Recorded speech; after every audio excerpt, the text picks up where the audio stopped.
सुन रहे हैं सुमित मेनारिया जी की कहानी बहेलिया। इस कहानी में अब तक आपने सुना लेखक का ब्रेकअप होने पर वह एक किताब लिखता है और इस किताब को पढ़कर एक अनजान लड़की का फ़ोन उसे आता है जो अपने आप को उस लेखक का फ़ैन बताती है। धीरे धीरे उन दोनों के बीच फ़ोन पर बातचीत बढ़ जाती है, मगर वह लड़की अपनी पहचान के बारे में लेखक को कुछ नहीं बताती और तकरीबन 1 साल बाद लेखक को उस लड़की का बुलावा आता है और वो उससे मिलने एक होटल में पहुंचता है, जहां उसकी मुलाकात उस खूबसूरत लड़की से होती है जो कि वास्तव में बॉलीवुड की एक पॉपुलर हीरोइन स्मिता कुमारी होती हैं।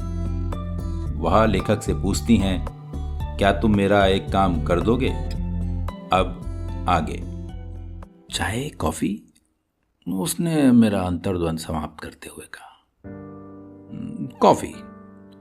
वो मेरे बोलने से पहले ही उठ गई और कुछ ही पल में कॉफी लेकर मेरे सामने हाजिर हो गई। लगता है पहले से ही तैयारी करके बैठी थी। अब तो मेरा काम कर दोगे ना? उसने कॉफी मुझे सुपुर्द करते हुए कहा। काम?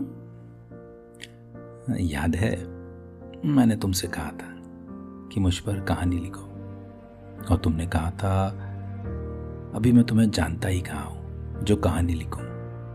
अब तो जान गए हो ना? उसने बिना मेरी ओर देखे कॉफी पीते हुए कहा। हाँ, क्यों नहीं मैंने हंसकर कहा। अब इसे कौन समझाए कि कहानी किरदारों पर लिखी जाती है, व्यक्तियों पर नहीं। हर दूसरा व्यक्ति चाहता है कि उस पर कहानी लिखी जाए, खुद लेखक भी, मगर ये कहाँ हमेशा मुमकिन होता है। 1 सेकंड। वो अचानक कॉफी का मग नीचे रखकर भागी। मैं उसे देखता ही रह गया। वो अंदर कमरे में गई और तुरंत वापस आ गई। उसके हाथ में एक किताब थी और ये मेरे ही द्वारा रचित महान पुस्तक थी। Autograph please. उसने किताब और एक पेन मुझे देते हुए कहा। यह लड़की सच में पागल है। मैंने मन की अदालत में निर्णय सुनाया। कायदे से तो मुझे उसका ऑटोग्राफ लेना चाहिए था, मगर यहां तो सब उल्टा ही हो रहा था। मैंने एक बार उसके चेहरे को गौर से देखा। ऐसा बिल्कुल नहीं लग रहा था कि वो मजाक कर रही थी। आप भी ना, मैंने पुस्तक के प्रथम पृष्ठ पर उसका नाम लिखते हुए कहा। तुमने ये कहानी क्यों लिखी? उसने किताब वापस लेते हुए मुझसे कहा, मगर इस बार उसने मेरे द्वारा लिखा गया अपना नाम पढ़ा और उसे बंद करके हम दोनों के बीच पड़े टेबल पर रख दिया। तुमने बताया नहीं तुमने ये कहानी क्यों लिखी? महान कहानियों के पीछे कारण महान नहीं होते, मैंने देववाणी में कहा। अब मेरे अंदर का लेखक जाग चुका था। मतलब? उसने मुझे घूरते हुए कहा। मैंने कॉफी का मग टेबल पे रखते हुए कहा कि मैं तुम्हें एक कहानी सुनाता हूं। एक बार एक बहेलिया जंगल में शिकार करने गया। वो रास्ते में भटक गया और रात हो गई। अंधेरा बहुत हो गया था। जंगली जानवरों से बचने के लिए वो एक पेड़ पर चढ़ गया और समय व्यतीत करने के लिए वह पेड़ के पत्ते तोड़कर नीचे फेंकने लगा। सौभाग्य से वो जहां पत्ते फेंक रहा था वहां एक शिवलिंग था। जो पत्ते वह फेंक रहा था वो बेलपत्र थे और वो रात शिवरात्रि की थी। शिवजी प्रसन्न हो गए और उसे दर्शन दे दिए। स्वाति मुझे देख रही थी, जैसे इसका मतलब जानना चाहती हो। मैंने कहा, तुम बताओ कहानी में महत्वपूर्ण क्या है, शिवलिंग, बेलपत्र या बहेलिया? शिवजी, उसने मुस्कुराकर कहा। तो तुम महत्वपूर्ण हो, ये किताब या इसके पीछे की कहानी नहीं। मैंने भी मुस्कुराकर जवाब दिया। सही है तब तो, उसने हंसते हुए कहा। अच्छा सुनो, मुझे अपना शहर नहीं घुमाओगे? कुछ पल की खामोशी के बाद उसने कहा, हाँ हाँ, क्यों नहीं, कहाँ जाना चाहती हो तुम? क्या देखना चाहती हो तुम? पूरा शहर। उसने मुस्कुराकर कहा, अपने फोन से एक नंबर डायल किया, आधे घंटे में, ओके। उसके फोन पर ये अंतिम शब्द थे। सुनो, मुझे 15 मिनट लगेंगे तैयार होने में, उसने मेरी तरफ देखकर कहा। तब तक तुम मैगजीन्स में मेरी फोटो देख लो। उसने टेबल पर पड़ी मैगजीन्स की तरफ इशारा करते हुए आंख मार कर कहा। वो अंदर गई और कुछ ही देर में तैयार होकर वापस आ गई। इस वक्त उसकी खूबसूरती का वर्णन बेकार है, क्योंकि मेरे शब्द शायद उसे बयां न कर पाए, लेकिन वो बला की खूबसूरत लग रही थी। चले? उसने जब मुझे घूरते हुए देखा तो टोकते हुए बोली। लिफ्ट में उसने ग्राउंड फ्लोर की जगह टॉप फ्लोर का बटन दबाया तो मैंने उसे अचरज से देखा। कुछ ही देर में हम होटल की छत पर पहुंचे। यहां पर एक हेलीपैड बना हुआ था जिस पर एक चॉपर खड़ा था। पूरा शहर, उसने अपनी भौहें उछालते हुए कहा। शायद मैडम ने सब कुछ पहले से ही प्लान कर रखा था। खैर, चॉपर के अंदर हम बैठे और कुछ ही देर में मैं आसमान में पहुंच गया। ये शाम का वक्त था। एक तरफ सूरज के डूबने का खूबसूरत नजारा था तो दूसरी तरफ जगमगाता हुआ शहर था, और मेरे पास की सीट पर बैठी हुई थी एक जगमगाती खूबसूरती। अपने शहर को इस तरह से देखने का आनंद ही कुछ और था। खूबसूरत है ना? उसने मुझे विस्मित देखकर पूछा। अरे ये तो मुझे आपको पूछना चाहिए, मैंने संभलते हुए कहा। बोली, बेशक। 15-20 मिनट की ये राइड मेरी जिंदगी की सबसे बेहतरीन खूबसूरत यात्रा रही होगी। उसके लिए शायद यह सब सामान्य था। हम नीचे उतरकर वापस रूम में आ गए। उसने कमरे में आते से पूछा, कैसा रहा? अच्छा था, मगर इसे शहर घूमना नहीं कहते, देखना कहते हैं। मैंने कहा तो उसने मेरी ओर देखा। मैं बोलता रहा कि किसी को समझना हो तो उसे बाहर से नहीं, अंदर से देखना चाहिए। बिल्कुल लेखक साहब, बिल्कुल, लेकिन आपको समझना पड़ेगा, मेरे लिए ये मुमकिन नहीं है। शोहरत के कुछ नुकसान भी हैं, उसने मायूस होते हुए कहा। ये आप मुझ पर छोड़ दीजिए, मैंने मुस्कुरा कर कहा। मैंने एक कैब बुक कर ली। हम दोनों चलकर होटल से थोड़ा दूर आ गए। उसने अपने चेहरे पर एक रुमाल बांध लिया। शहर में प्रेमी युगलों के लिए आम बचाव था, इसलिए कैब ड्राइवर ने भी कोई प्रश्न नहीं किया। कुछ ही समय में हम हमारे शहर की सबसे खूबसूरत झील के पास पहुंचे। रात के समय कृत्रिम रोशनी में वो बेहद खूबसूरत लगती थी। वाओ! उसके मुंह से बस इतना ही निकला। खूबसूरत है ना? मैंने हंसकर कहा।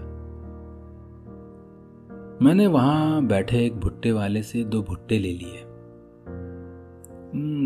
मैं ये सब नहीं खाती, उसने उन्हें देखकर कहा।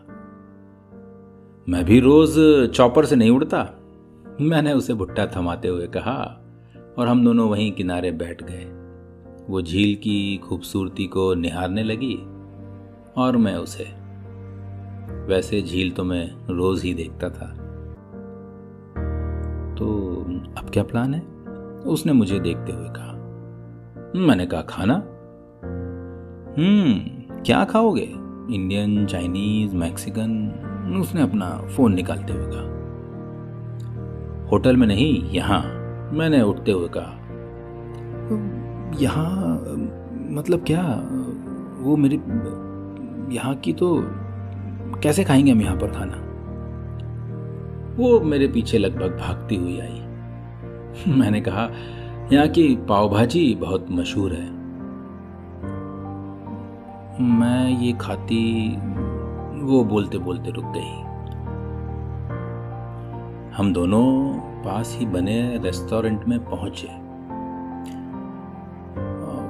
मैं नहीं खाती, वो बोलते बोलते रुक गई। हम दोनों पास ही बने एक रेस्टोरेंट में पहुंचे। वो अब भी अपनी पहचान को लेकर परेशान थी। टेंशन मत लो, लोग किसी एक्ट्रेस को इस रेस्टोरेंट में खाना खाते हुए एक्सपेक्ट नहीं करेंगे। और वैसे भी वहाँ रोशनी कम थी, चेहरा देखना इतना आसान ना था। कुछ ही देर में पाव भाजी हाजिर थी। उसने एक बार मेरी तरफ देखा और खाना शुरू कर दिया।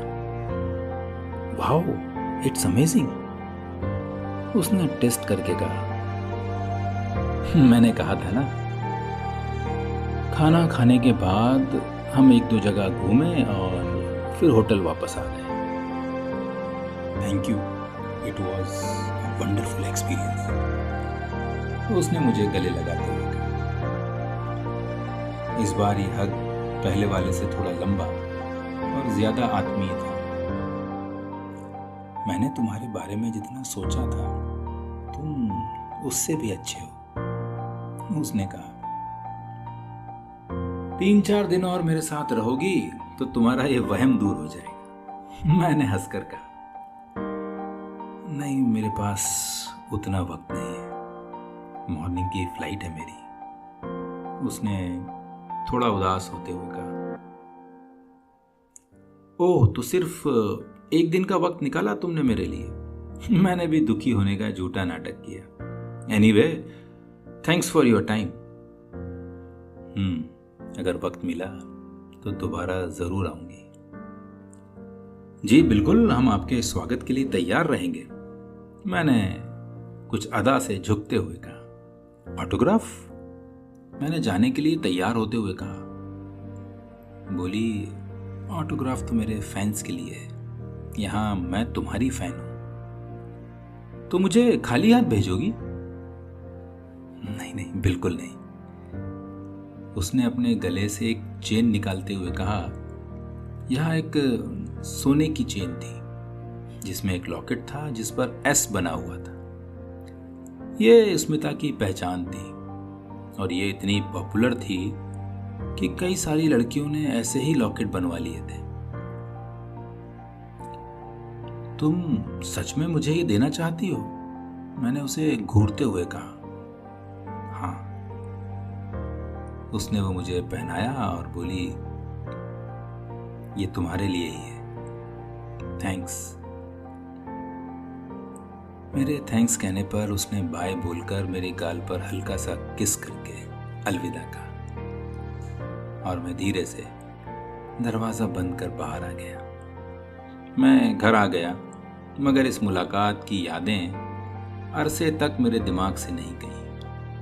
उससे कभी कभी बात होती थी, लेकिन धीरे धीरे अब यह कम होती गई। शायद वो अपने काम में व्यस्त थी और मैं भी अपने काम में। फिर धीरे धीरे बात होना बिल्कुल ही बंद हो गई। मैंने भी उसे परेशान करना ठीक नहीं समझा। उसका अपना जीवन था, उसके अपने उद्देश्य थे। वो जहाँ थी वहाँ से शायद मैं दिखता भी नहीं, फिर भी वह मुझ तक आई थी। मेरे लिए यही बहुत था। और एक दिन मैंने अखबार में वो खबर पढ़ी जिसे पढ़कर मेरी सांस रुक गई। स्मिता कुमारी ने किया सुसाइड। तरह तरह की अफवाहें थी। बॉयफ्रेंड से ब्रेकअप हुआ था, काम ना मिलने से परेशान थी, प्रोड्यूसर ने हैरेस किया था।